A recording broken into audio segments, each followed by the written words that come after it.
Hi viewers, welcome to our channel. ప్రస్తుతం మనతో పాటు సీనియర్ జర్నలిస్ట్ దాము బాల సన్న వారితో మాట్లాడదాం. నమస్కారం సార్. నమస్తే సార్, ఏపీలో ఎన్నికల ఫలితాల తర్వాత వైసీపీ నేతలపైన, వైఎస్ఆర్ విగ్రహాలపైన భారీ ఎత్తున దాడులు జరిగాయని చెప్పేసి మనం విన్నాము. అయితే ఇప్పుడు లేటెస్ట్గా వైఎస్ఆర్ విగ్రహాలు తగలబెడుతున్నారు అని చెప్పేసి వార్తలు వస్తున్నాయి సార్. మరి ఎవరు తగలబెడుతున్నారు, ఎక్కడ తగలబెడుతున్నారు, దీనిపైన మీ ఒపీనియన్? యాక్చువల్గా డే 1 నుంచే తెలుగుదేశం కూటమి ప్రభుత్వం రివెంజ్ స్టార్ట్ చేస్తుంది. ఇది మల్టీఫోల్డ్గా జరుగుతుంది. అనేక రూపాల్లో ఈ రివెంజ్ అనేది జరుగుతుంది. ఎందుకంటే గతంలో 5 ఏళ్లలో జగన్ వల్ల తెలుగుదేశంలో అనేక మంది నాయకులు రకరకాల బాధలు పడ్డారు. వీళ్ళు కేసులు ఎదుర్కొన్నారు.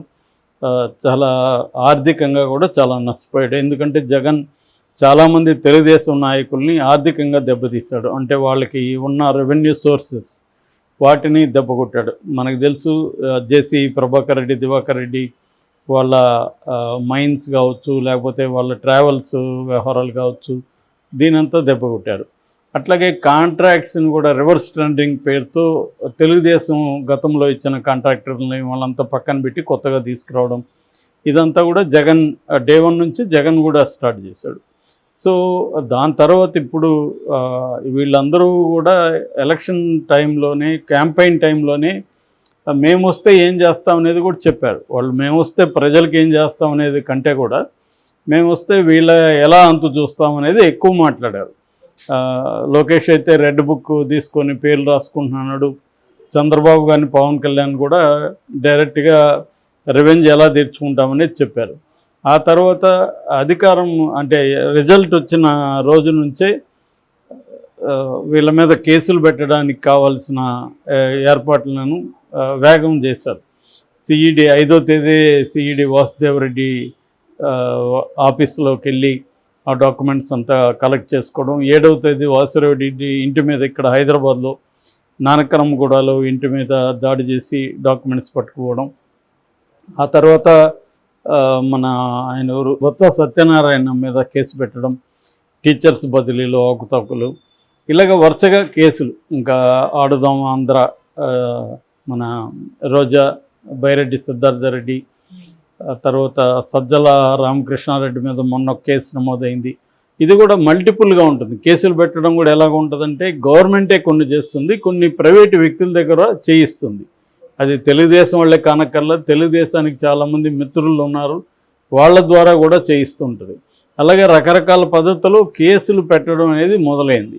That is one thing. Second thing, కొంతమంది నాయకులను టార్గెట్ చేసి వాళ్ళ ఇళ్ళ మీద దాడులు చేయడం, వాళ్ళ ఆఫీసుల మీద దాడులు చేయడం, అది కూడా మొదలైంది. ఫర్ ఎగ్జాంపుల్ కొడాలి నాని వాళ్ళ ఇంటి మీద రాళ్ళు వేయడం చూసాము. అట్లాగే జోగి రమేష్, తర్వాత ఆయన వల్లభనేని వంశీ, అట్లాగే రోజా ఇంటి ముందు కూడా వెళ్ళి వీళ్ళు జనసేన వాళ్ళు కట్అవుట్లో అవన్నీ పెట్టడం, ఇలాగా కొంతమంది టార్గెట్ చేసి వాళ్ళ ఇంట్ల మీదకి రాళ్ళు వేయడం, వాళ్ళని భయభ్రాంతం చేయడం అనేది ఒకవైపు నడుస్తుంది.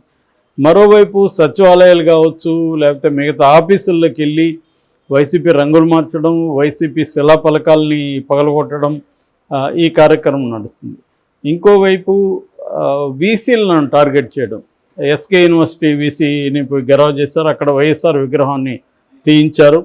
అట్లాగే ఏయు ఆంధ్ర యూనివర్సిటీ వైస్ ఛాన్సలర్ని బెదిరిస్తూ ఫోన్లు, లెటర్లు వెళ్తున్నాయి. అధికారులు కూడా, పై అధికారులు కూడా ఆయన్ని రిజైన్ చేయమని కోరుతున్నారు. బట్ ఆయన మీరు రిటర్న్గా ఇస్తే నేను రిజైన్ చేస్తాను, నేను ఎందుకు రిజైన్ చేయాలని అడుగుతున్నాడు ఆయన. సో దాని మీద కూడా ఆల్రెడీ తెలుగుదేశం మీడియా స్టార్ట్ చేసింది. సో ఇదొక వైపు. మరోవైపు ఏం చేస్తున్నారంటే అధికారులను వేధించడం. సో గతంలో వైసీపీతో పనిచేసిన అధికారులు ఎవరైతే ఉన్నారో వాళ్లను వేధించడం అనేది జరుగుతుంది. అట్లాగే జగన్ పథకాలకన్నిటికీ పేర్లు మార్చేసేయడం, వాటిని పథకాలని మొత్తం రూపురేఖలు మార్చడం, కొన్నిటిని పక్కన పెట్టేసేయడం, ఈ కార్యక్రమం జరుగుతుంది. అంటే మల్టీఫోల్డ్గా తెలుగుదేశం కూటమి చేస్తుంది. ఒకవైపేమో పవన్ కళ్యాణ్ ఏమో వాళ్ళ ఎమ్మెల్యేలతో సమావేశమైనప్పుడు మనము వైసీపీ వాళ్ళ మీద రివెంజ్ తీర్చుకోకూడదు, మనం 5 కోట్ల మంది ప్రజల ఆకాంక్షలని నెరవేర్చాలి, సంక్షేమం అభివృద్ధి వైపు మనం దృష్టి పెట్టాలని ఆయన ఉపన్యాసాలు ఇచ్చాడు, కానీ ఆయన ఎక్కడా దీన్ని ఖండించట్లేదు ఇప్పటి వరకు. ఈవెన్ జనసేనకులు కూడా జోగి రమేష్ లాంటి వాళ్ళ ఇంటి మీదకి వెళ్ళారు. మొన్ననే అతను ఒక ఎంపీ కారు భరత్ అనుకుంటా, ఆయన కారు తగలబెట్టారు. ఇలాగా వాళ్ళ ఆస్తులు ధ్వంసం చేయడం, వాళ్ళ కార్లు తగలబెట్టడం, వాళ్ళ శిలాఫలకాలను ఇచ్చేయడం, తర్వాత వాళ్ళ ఆఫీసులను లాక్కోవడం, ఇలాంటి కార్యక్రమాలు చేస్తుంటే పవన్ కళ్యాణ్ కానీ చంద్రబాబు కానీ ఎక్కడ ఖండించలేదు. చంద్రబాబు పైగా వైసీపీ కవింపు చర్యలు చేస్తే మీరు సహనం కోల్పోవద్దు అన్నట్టుగా మాట్లాడాడు. అంటే ఇదంతా వైసీపీదే తప్పు అన్నట్టుగా ఆయన మాట్లాడుతున్నాడు. ఇంకా లోకేష్ అయితే మేము కక్ష అయితే తీర్చుకోం కానీ లీగల్గా మాత్రం ఎవరిని వదిలిపెట్టమంటున్నారు. సో ఏదేమైనా మల్టిపుల్గా కక్షలు తీర్చుకోవడం అన్న కాన్సెప్ట్ అయితే కనబడుతుంది. కొత్తగా ఈరోజు అక్కడ మన బాపట్ల జిల్లా బట్టిప్రోల్లో అద్దెపల్లి అనే ఒక దళిత వాడలో ఎవరో వైఎస్ఆర్ విగ్రహానికి పెట్రోల్ పోసి ముట్టించారు. అది ఇంకా కాలుతుంది. ఆ వీడియో వైరల్ అవుతుంది ఇప్పుడు. అంటే రాష్ట్ర వ్యాప్తంగా వైఎస్ఆర్ విగ్రహాల ధ్వంసం అనేది ఒకటి జరుగుతుంది. సో దీన్ని కాంగ్రెస్ కూడా ఖండించింది, ముఖ్యంగా షర్మిల కూడా ఖండించింది, వైఎస్ఆర్ విగ్రహాలు ధ్వంసం చేయొద్దని. కానీ అది కంటిన్యూ అవుతున్నాయి. సో అంటే మల్టీఫోల్డ్లో ఒక రివెంజ్ అనేది నడుస్తుంది. మరి ఇది ఈ రివెంజ్ వల్ల వీళ్ళకి ఒక ఆనందం అయితే కలగచ్చేమో, కానీ అంటే జగన్ గతంలో మనం చేస్తాం కాబట్టి మనం కూడా చేయాలనేది కరెక్ట్ అని వాళ్ళు అనుకోవచ్చు. కానీ దీనివల్ల ఏమవుతుందంటే ప్రజలకి ఏ రకమైన మేలు జరగదు. మళ్ళీ వాళ్ళు వస్తే వీళ్ళు చేశారని వాళ్ళు చేస్తారు.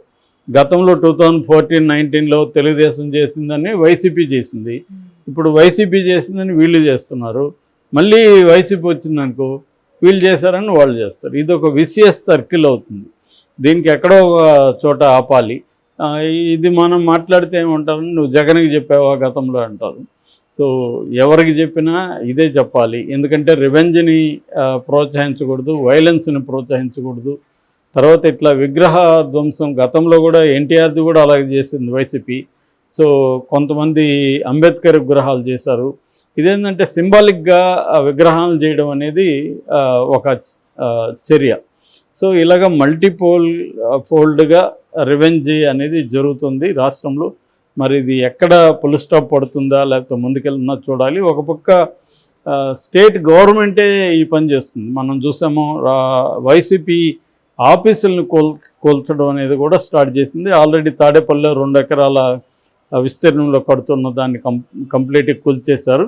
ఇప్పుడు దాదాపు 16 వైసీపీ ఆఫీసులకి నోటీసులు ఇచ్చారు, విశాఖ, అనంతపురం, ఇలాగ రకరకాల ఏరియాల్లో. సో ఇప్పుడు దాని మీద వీళ్ళు అప్పిరెడ్డి కోర్టుకి వెళ్ళాడు. కోర్టులో వీళ్ళు వెళ్ళిన వాటికి మాత్రమే స్టే ఇస్తూ వస్తుంది, వీళ్ళు కొత్త వాటికి నోటీసులు ఇస్తూ వెళ్తున్నారు. లోకేష్ కూడా చెప్పాడు 26 జిల్లాల్లో కూడా వీళ్ళు అక్రమంగా కట్టారని. దానికి వాళ్ళు ఆల్రెడీ వైసీపీ వాళ్ళు సమాధానం చెప్పారు, మీరు ఇచ్చిన జీవో ప్రకారమే 2016లో ఇచ్చిన జీవో ప్రకారం మేము కట్టాం, మీరు కూడా అలాగే కట్టారు కదా, మా ప్యాలెస్లు అయితే మీ పూరి గుడిసెలు అని వాళ్ళ ఫోటోలు పెట్టారు.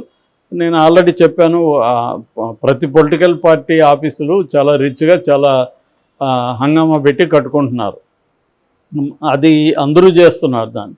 సో ఇప్పుడు దాన్ని ఒక పార్టీనే టార్గెట్ చేయడం బదులు మొత్తంగా వీళ్ళు ఒక జ్యుడిషియల్ కమిషన్ వేసి అసలు ఏ పొలిటికల్ పార్టీ అయినా అనుమతులు లేకుండా కడుతున్నారా ఏంటి అనేది అందరి మీద చేయాలి. ఎందుకంటే తెలుగుదేశం మీద కూడా ఇదే ఆరోపణలు ఉన్నాయి. సో ఈ రివెంజ్ స్టోరీకి ఎప్పుడు ఫుల్ స్టాప్ పడుతుంది అనేది మనం చూడాలి.